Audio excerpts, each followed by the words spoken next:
अरे तुमच्याकडे काय हिंमत आहे? तुमच्याकडे काय हिंमत आहे? अरे तुम्ही तुमच्याकडे काय हिंमत आहे? तुमच्याकडे काय हिंमत आहे? बाळासाहेबांचे विचार सोडले, खुर्चीसाठी औरंगजेबाचे विचार धरले आणि खुर्ची मिळवली।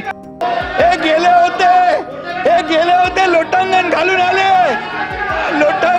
आले आणि म्हणाले मला वाचवा। मी यांचा डाव मोडला, यांचा टांगा पलटी करून टाकला, यांचा टांगा पलटी केला, पाकिस्तानचे झेंडे नाचवले। तुम्हाला लाज वाटली पाहिजे। अरे हिंदुत्वाचं नाव घ्यायला लाज वाटली पाहिजे। सभापती महोदय यांचे प्रमुखपण मोदी साहेबांना जाऊन भेटले। मला माफ करा, मोदी साहेबांना भेटले, मला म्हणाले आम्ही पुन्हा येतो, इकडे येऊन पलटी मारली। त्या ठिकाणी मी देखील माहिती घेतली, मी देखील पोलिसांशी बोललो, कमिशनरशी बोललो, अधिक आणि दुसऱ्या तिथल्या लोकांच्याशी बोललो। त्या ठिकाणी देखील पोलिसांच्या गाड्यांवर हल्ले केले, फायर ब्रिगेडची गाडी आली ती देखील जाळून टाकली। त्यामध्ये एका ठिकाणी दर दिवशी 100-150 बाईक उभ्या असतात, मोटरसायकल पार्क असतात, पण नताभाऊ तिथे एकही गाडी नव्हती त्यांची पार्किंग। म्हणजे पूर्णपणे पूर्वनियोजित हा असा प्रकारचा एक समाजकंटकाने त्या दिवशी कालचा जो आहे तो कट केलेला आहे। आणि म्हणून या संपूर्ण ह्याच्यामध्ये चिटणीस पार्क, हंसापुरी, मोमीनपुरा, महाल या भागामधला हा सगळा प्रकार आहे। आणि यामध्ये खऱ्या अर्थाने तिथल्या काही महिलांची देखील आपण TV-मध्ये देखील मुलाखत पाहिली असेल। आणि खऱ्या अर्थाने त्या भागामध्ये अतिशय दंगल सदृश्य असं परिस्थिती निर्माण झाली होती। लोक जीव मुठीत घेऊन तिथे थांबले होते आणि पोलीस आल्यानंतर पोलिसांवर देखील ज्या प्रकारचा हल्ला केला तो हल्ला अतिशय दुर्दैवी होता। खरं म्हणजे पोलीस हे कायद्याचे रक्षण करते आहेत। ऊन वारा पाऊस कधी काही पाहत नाहीत, त्यांना सण वार उत्सव काही नसतात आणि ते आपल्या जीवाची बाजी लावून तिथे कायदा सुव्यवस्था आणि लोकांचं नागरिकांचं रक्षण करायला उभे असतात। पण पोलिसांवरच जेव्हा सोडा बाटल्या, तलवारी, दगडविटा, पेट्रोल बॉम्ब हे टाकण्याचं जेव्हा धाडस लोक करू लागतात तेव्हा मग या लोकांच्या बाबतीमध्ये देखील हे लोक कोण आहेत, कुणाचे समर्थक आहेत याचा देखील विचार करण्याची आवश्यकता आहे। सभापती महोदय, गेल्या काही दिवसामध्ये आता अंबादास दानवे म्हणाले की काही लोक जे आहेत त्याच्याबद्दल अफवा करतात, पण मला एक सांगायचं आहे, मला एक विचारायचं आहे, हा औरंगजेब लागतो कोण? हा कोणाचा कोण आहे? हा औरंगजेब या महाराष्ट्राचा घास घ्यायला आला। औरंगजेब हा देशावरचा आक्रमक आहे, त्याने लुटारू आहे आणि त्यामुळे तो औरंगजेब हा औरंग्या लुटारू आहे अंबादास। आणि खऱ्या अर्थाने सभापती महोदय तो जेव्हा आला त्यावेळेस हिंदू देवतांची मंदिरं तोडून टाकली। कुणी त्याला म्हणाला खाली कुशल प्रशासक होय, छत्रपती शिवाजी महाराजांची आणि त्याची बरोबरी केली होती। त्यावेळेस खालच्या सभागृहातल्या अबू आझमीला मी बरोबर त्याला उत्तर दिलं। दुसऱ्यांदा त्यांनी शंभूराज आणि संभाजीराजे आणि छत्रपती आपले हा औरंगजेब याची बरोबरी केली, म्हणाला कुशल प्रशासक आहे, चांगला प्रशासक आहे, त्यांनी हे केलं ते केलं। अरे असं बोलताना लाज तरी वाटली पाहिजे। हा खऱ्या अर्थाने हा आपल्या स्वराज्यावर चाल करून आलेला, स्वराज्याचा घास घ्यायला आलेला हा औरंग्या हा मंदिरं तोडली, त्यांनी आया अब्रूंची लखतर हे केली, आया बहिणींची अब्रू लुटली। संभाजीराजे सापडत नव्हते, त्यानं निष्पाप लोकांचे बळी घेतले, रक्ताचे पाट वाहिले आणि अशा या औरंग्याचं उदात्तीकरण करणं काय? आणि म्हणून या ठिकाणी याचं उदात्तीकरण थांबावं। जे लोक आज मागणी करतायत, जे लोक मागणी करतायत, मग ते विश्व हिंदू परिषद असेल कोणी असतील, यांची मागणी चुकीची आहे का? बिलकुल नाही।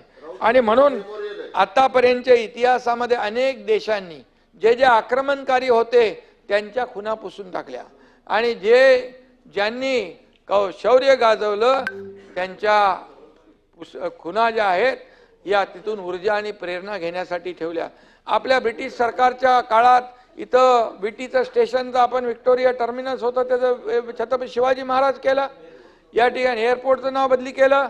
आपण काळा घोडा काढला, आपण किंग एडवर्डचा पुतळा काढला.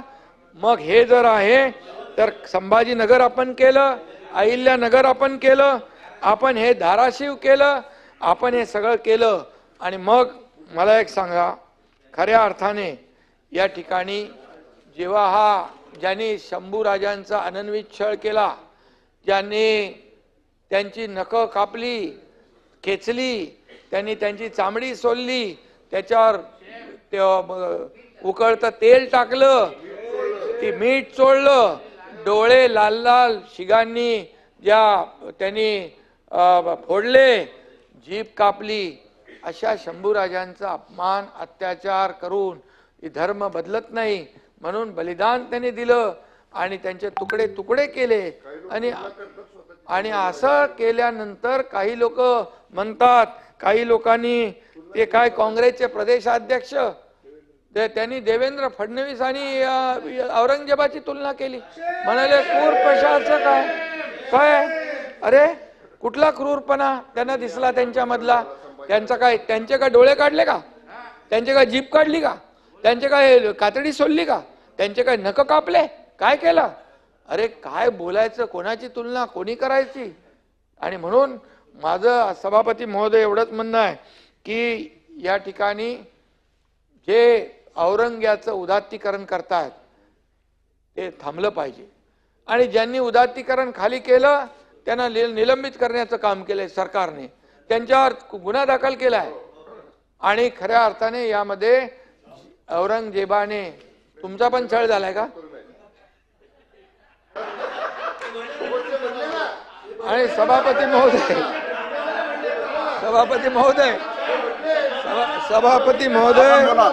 यामध्ये सभापती महोदय नाही तुमचं झालंय काय संभाजी महाराजांसारखं?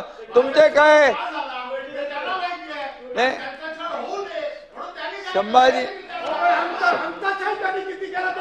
संभाजी महाराजांनी 2019 मध्ये आता मी सांगतो ऐका, मी सांगू ऐकता 2019 ला अरे तुमच्याकडे काय हिंमत आहे? तुमच्याकडे काय हिंमत आहे? अरे तुम्ही तुमच्याकडे काय हिंमत आहे? तुमच्याकडे काय हिंमत आहे? अरे खुर्चीसाठी मला बोलू द्या.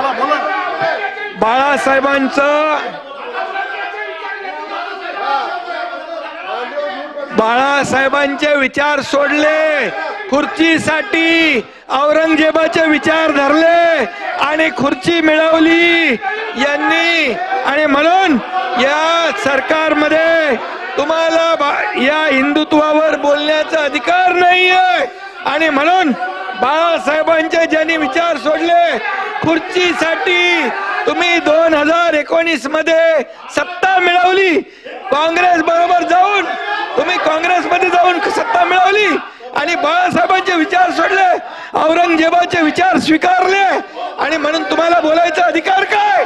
अरे तुम्ही यांना आतमध्ये घालणार होते या लोकांना. अंबादास ऐका अंबादास अरे यांना मी सांगतो, अरे हे गेले होते तिकडे, हे गेले होते लोटांगण घालून आले आणि म्हणाले मला वाचवा आणि पुन्हा पलटी मारली. आणि म्हणून यांचे प्रमुख पण गेले आणि तिकडं म्हणाले आम्ही युती सरकार स्थापन करू, इकडं आल्यावर पलटी मारली. आणि या बीजेपीच्या देवेंद्र फडणवीस, गिरीश महाजन, प्रवीण दरेकर, आशिष शेलार या 4 लोकांना जेलमध्ये टाकणार होते. जेलमध्ये टाकून महाविकास आघाडी सरकारमध्ये भारतीय जनता पक्षाचे आमदार घेणार होते. त्यावेळेस मी यांचा डाव मोडला, यांचा टांगा पलटी करून टाकला, यांचा टांगा पलटी केला आणि महायुतीचं सरकार आणलं. महायुतीचं सरकार. बसा बसा बसा बसा. औरंगजेबी विचार तुम्ही सोडा. औरंगजेबीचे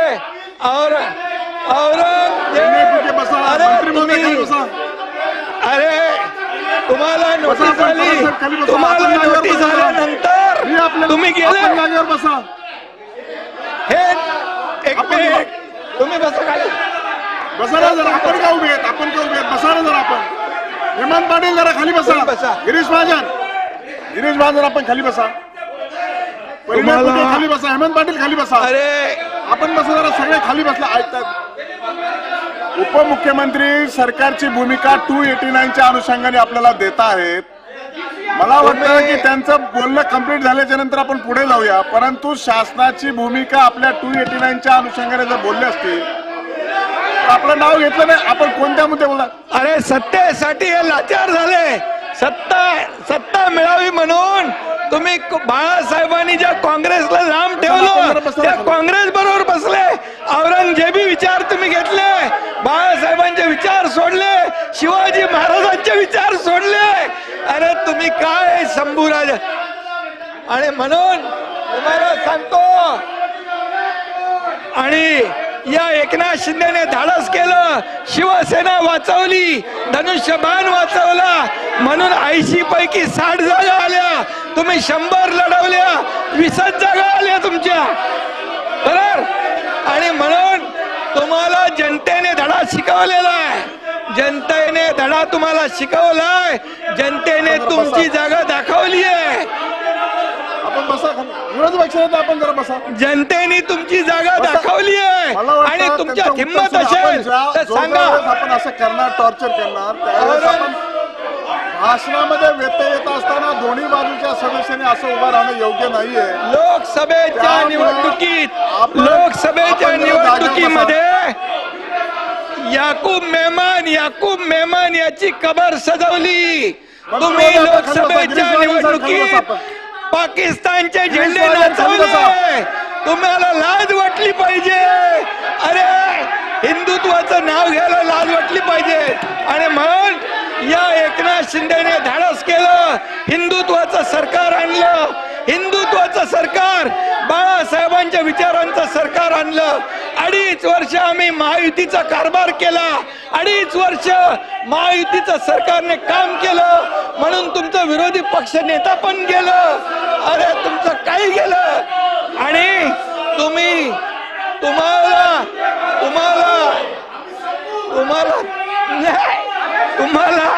तुम्हाला जेव्हा अरे